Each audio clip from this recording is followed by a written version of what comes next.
రాష్ట్ర మంత్రివర్యులు గవర్నీయులు కొండా సురేఖ గారిని మాట్లాడుతుందిగా కోరుతా ఉన్నాను.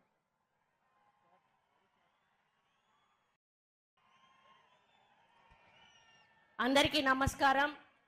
ఈరోజు తుక్కుగూడ ప్రాంగణంలో మన ప్రియతమ నాయకులు రాహుల్ గాంధీ గారు, ప్రియాంక గాంధీ గారు వస్తున్న శుభ సందర్భంలో మన ముఖ్యమంత్రి రేవంత్ రెడ్డి గారి నాయకత్వంలో ఏర్పాటు చేసినటువంటి ఈ సభకు వచ్చి వివిధ హోదాల్లో ఆసీనులైనటువంటి వేదిక మీద ఉన్నటువంటి పెద్దలకు, మరి తెలంగాణ నలుమూలల నుంచి విచ్చేసినటువంటి నాయకులకు, కార్యకర్తలకు, పత్రికా సోదరులందరికీ కూడా నా హృదయపూర్వక నమస్కారం.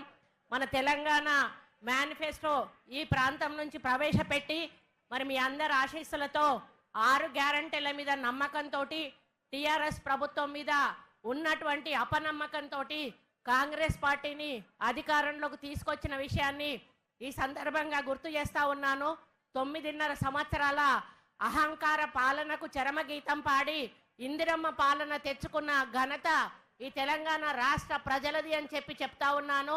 100 రోజుల్లోనే 5 గ్యారంటీలను అమలు చేసి అన్నింటినీ కూడా కేబినెట్లో ఆమోదం పొంది ఎలక్షన్ల తర్వాత మిగతా గ్యారంటీలను కూడా మీ ముందుకు రేవంత్ రెడ్డి గారి నాయకత్వంలో ఈ కాంగ్రెస్ ప్రభుత్వం, ఇందిరమ్మ ప్రభుత్వం తీసుకురాబోతుంది అని చెప్పడానికి నేను గర్వపడతా ఉన్నాను.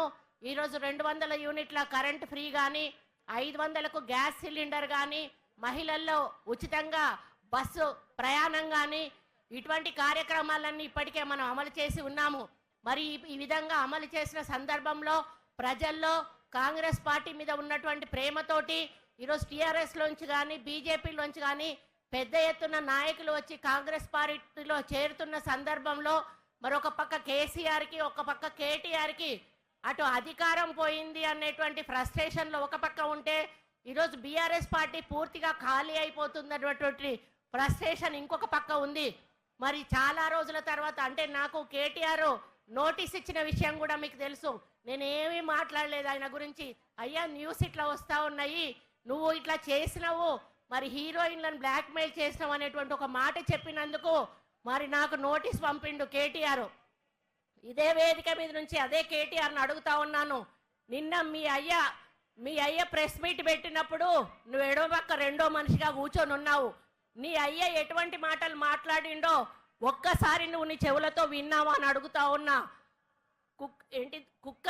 కుక్కల కొడుకులారా అని తిడితే ఎవరు తిడతా ఉన్నావు కేసీఆర్ అని చెప్పి నేను అడుగుతా ఉన్నాను.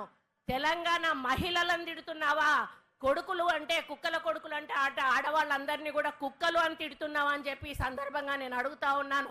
అటువంటి చెప్పనలవిగా అన్నటువంటి బూతులు తిట్టి ఈరోజు నీ అయ్య నీ పక్కనున్నాడు, మరి ఆయన మీద ఏం కేసు పెట్టాలి అని చెప్పి నేను అడుగుతా ఉన్నాను. ఆయనను బహిరంగంగా ఉరి తీసినా కూడా ఆయన మాట్లాడిన మాటలకు క్షమాపణ లేదు అని చెప్పి సందర్భంగా విజ్ఞప్తి చేస్తా ఉన్నాను. కాబట్టి ఇక్కడ ఉన్న సోదరులందరికీ ఒక్కటే విజ్ఞప్తి చేస్తా ఉన్నాను. నేనేం మాట్లాడకుండానే నాకు నోటీస్ ఇచ్చింది. కేసీఆర్ మాట్లాడిన మాటలకు మీరెంతమంది నోటీస్ పంపగలుగుతారో అంతమంది కూడా నోటీస్ పంపాలని చెప్పి సందర్భంగా ఆదేశిస్తా ఉన్నాను. కాబట్టి ఇప్పటికైనా కూడా టీఆర్ఎస్ నాయకులకు ఒక్కటే చెప్తా ఉన్నాను, హెచ్చరిస్తా ఉన్నాను. మీరు తిడితే పడడానికి మేము ఇక్కడ లేము. మేము ప్రజల విశ్వాసంతో అధికారంలోకి వచ్చి ఇక్కడ కూర్చున్నాము.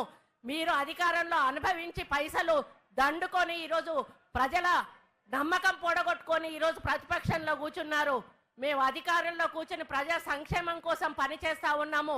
మమ్మల్ని ఇక మీద ఒక్క మాట మాట్లాడినా కూడా మర్యాదగా ఉండదు అని చెప్పి ఆ చవటలకు, ఆ దద్దమ్మలకు, ఆ టీఆర్ఎస్ నాయకులు అందరూ కూడా చేతగాని వాళ్ళందరినీ కూడా హెచ్చరిస్తూ అందరూ నోరు దగ్గర పెట్టుకోండి, లేకపోతే భవిష్యత్తులో ప్రజలు మీకు తప్పకుండా గుణపాఠం ఇప్పటికే చెప్పారు. రేపు ఎంపీ ఎన్నికల్లో కూడా గుణపాఠం చెప్పబోతున్నారు అనే విషయాన్ని ఈ సందర్భంగా విజ్ఞప్తి చేస్తూ మనమందరం కూడా కాంగ్రెస్ పార్టీ గెలుపు కోసం కృషి చేసి 15 ఎంపీ స్థానాలను గెలిపించి సోనియా గాంధీ గారికి, రాహుల్ గాంధీ గారికి, ప్రియాంక గాంధీ గారికి బహుమతిగా ఇవ్వాలని కోరుకుంటూ మీ అందరికీ నమస్కారం తెలియజేస్తూ సెలవు తీసుకుంటా ఉన్నాను. జై కాంగ్రెస్.